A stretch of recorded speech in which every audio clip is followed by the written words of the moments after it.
Kembali bersama kami, pemirsa, sejumlah alumni Universitas Indonesia beserta keluarga korban menggelar konferensi pers terkait pernyataan sikap mereka atas kasus meninggalnya Hasha Atala Saputra. Iluni yang juga sebagai kuasa hukum keluarga korban mengungkapkan ada kejanggalan di balik penetapan status tersangka. Kecelakaan yang turut menyeret salah satu pensiunan polisi sebagai terduga pelaku itu membuat tim kuasa hukum mempertanyakan proses penyelidikan oleh polisi. Menurutnya, tidak adanya upaya hukum yang dilakukan kepada pelaku terduga yang menabrak korban hingga meninggal.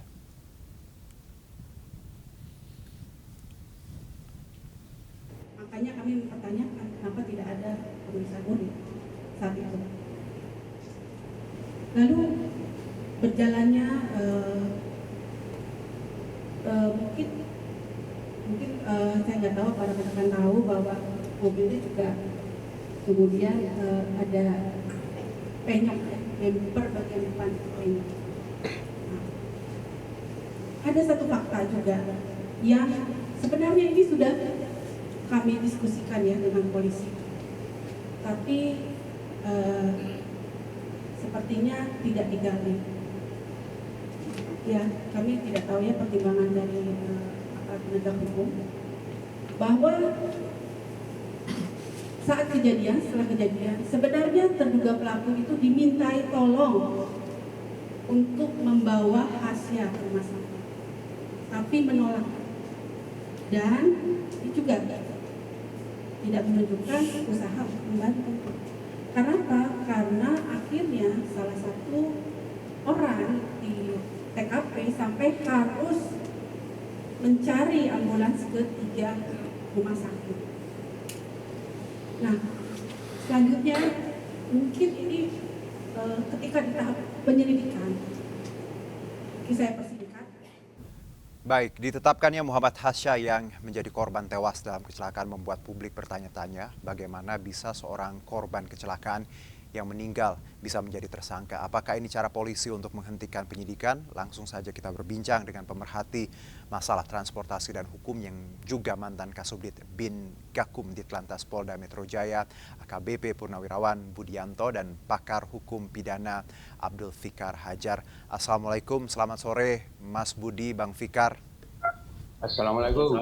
Ya, dengan Herjuno di studio. Saya mungkin ke Mas Budi terlebih dahulu. Tanggapan Anda dulu, Mas Budi, melihat jalannya kasus ini dan akhirnya korban ditetapkan sebagai tersangka. Silakan, Mas Budi.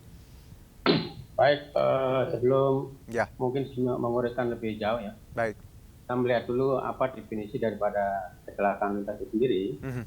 Kalau kita berbicara masalah kecelakaan lintas itu adalah suatu peristiwa di jalan yang tidak diduga dan tidak disengaja, yang melibatkan kendaraan dengan atau tanpa pengguna jalan yang lain, yang mengakibatkan korban jiwa dan atau harta benda.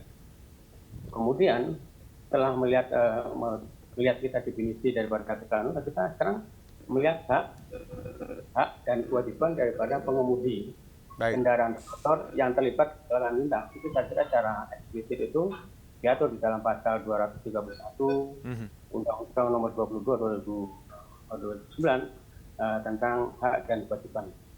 Pengemudi yang terlibat kecelakaan lintas, kita mengesampingkan dulu apakah itu dia salah atau benar. Yang jelas bahwa setiap pengemudi yang terlibat kecelakaan lintas, pertama itu harus menghentikan kendaraan. Baik. Kemudian kedua harus menolong korban. Kemudian ketiga memberikan suatu keterangan. Kemudian kalau dalam keadaan maksa karena pertimbangan keamanan dan sebagainya, minimal dia harus lapor kepada kantor polisi yang terdekat. Itulah antara lain hak dan kewajiban pengemudi yang terlibat dalam kecelakaan lintas. Kita mengesampingkan dulu masalah siapa yang salah. Ini mengedepankan masalah substansinya, itu mengedepankan unsur kemanusiaan. Kemudian yang ketiga, bagaimana cara menentukan tersangka. Menentukan tersangka itu pertama itu kita namanya olah TKP. Bagaimana kita mencari, kemudian mengumpulkan keterangan, bukti, kemudian identitas tersangka, identitas korban, termasuk juga mencari persesuaian antara saksi korban, tersangka, kemudian barang bukti dan sebagainya, dalam rangka untuk mencari suatu gambaran bagaimana proses kejadian daripada kecelakaannya yang sebenarnya. Oke. Kemudian juga sekarang di kepolisian itu juga ada namanya TAA ya, Traffic Analysis Incident, yang itu bisa membaca dengan 3 dimensi bagaimana peristiwa. Dengan alat tersebut kita bisa merekonstruksi bagaimana kejadian pada saat akan terjadi kecelakaan, maupun paksanya. Baik. Kemudian kontennya lagi dengan masalah penentuan tersangka. Penyidik itu pertama harus mampu menghadirkan minimal 2 alat bukti. Alat bukti tersebut sesuai dengan pasal 184 KUHP kan sudah ada. Dari mulai keterangan ahli, kemudian keterangan saksi, surat petunjuk maupun keterangan terdakwa. Baik. Saya sudah membaca juga, sudah mendengar juga bahwa korban dalam ini adalah ditetapkan sebagai tersangka. Dalam suatu peristiwa kecelakaan lintas, pasti akan kita akan analisa bagaimana kelalaian daripada masing-masing pihak, baik korban maupun tersangka itu sendiri.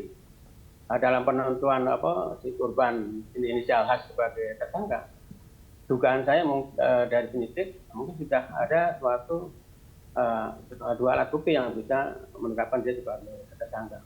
Baik. Saya kira bahwa kemudian diterbitkan SP3 itu kan tidak absolut, tidak absolut. Dalam arti kalau seandainya nanti ditemukan novum, SP3 kan bisa dibuka kembali. Salah satu caranya kan bagaimana pihak korban dari H tersebut melakukan suatu upaya Mas Budi. peradilan. Oke, saya ke Bang Fikar. Bang Fikar, Anda sebagai pakar hukum pidana melihat kasus ini seperti apa? Silakan. Ya, saya kira ini agak mengherankan, ya, dan agak nyeleneh nih kalau menurut saya. Dari kasus-kasus kecelakaan lalu lintas, ya, yang melibatkan 2 pihak, itu pasti dua-duanya dinyatakan sebagai kelalaian, dua-duanya tuh sebagai kelalaian. Nah, apalagi kemudian ada korban sudah meninggal lagi. Nah, korban sudah meninggal saja ditetapkan sebagai tersangka, itu lucu gitu. Orang sudah meninggal kok ditetapkan sebagai tersangka. Berhenti dia sebagai subjek hukum. Ketika orang itu meninggal itu berhenti sebagai subjek hukum, nggak bisa lagi dia menyandang status apapun dalam satu peristiwa pidana gitu. Nah, karena itu kalau menurut saya seharusnya orang yang masih hidup itu ya dalam satu kecelakaan lalu lintas dia ditetapkan sebagai tersangka, dibawa ke pengadilan. Nah, itu yang betul itu, bahwa nanti pengadilan akan membebaskan itu kewenangannya pengadilan. Tapi sudah ada peristiwa pidana di situ. Yaitu ada tabrakan yang mengakibatkan kematian orang lain. Kematian seseorang, itu peristiwa pidana. Jadi bukan polisi yang menentukan itu berhenti SP3 atau segala macam, itu oke, bahwa polisi punya kewenangan meng-SP3-kan. Tetapi itu harusnya dibawa ke pengadilan. Pengadilan yang menentukan itu gitu. Bukan di kepolisian gitu. Nah, karena itu menurut saya sejak penetapan tersangkanya aja udah keliru gitu. Orang meninggal itu nggak bisa berhenti dia sebagai subjek hukum, tidak bisa ditetapkan sebagai pelaku gitu, sebagai tersangka. Nah, karena itu seluruhnya menjadi kewenangan pengadilan. Begitu. Ya, Bang Fikar, kalau kita lihat bagaimana penetapan tersangka ini, banyak asumsi publik bahwa ini karena ya tadi berhubungan dengan polisi dan tadi ya sengaja ditetapkan tersangka agar kasus ini berhenti. Asumsi ini bagaimana Anda melihatnya? Nah, saya tidak mau melihat siapa yang nabrak, siapa yang ditabrak, ya, karena dua-duanya subjek hukum. Gitu.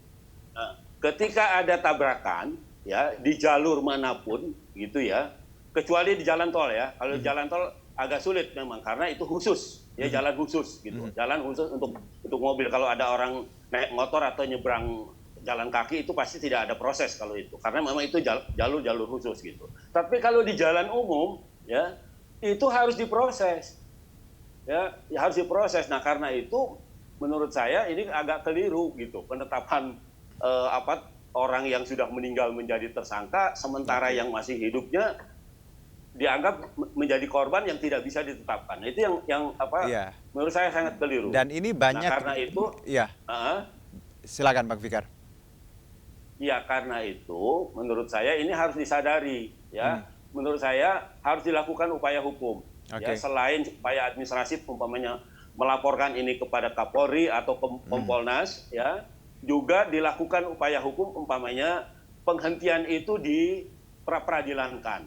Diminta ya dibuka lagi kasusnya dan pemohonnya bisa memohon menetapkan si penabrak itu sebagai tersangka supaya pengadilan memerintahkan kepolisian memproses itu dan menetapkan si penabrak itu menjadi tersangka. Bang Fikar, ya, Mas Budi kita jeda dulu, kita masih punya satu segmen lagi dan pemirsa tetap bersama kami di MNC News Now.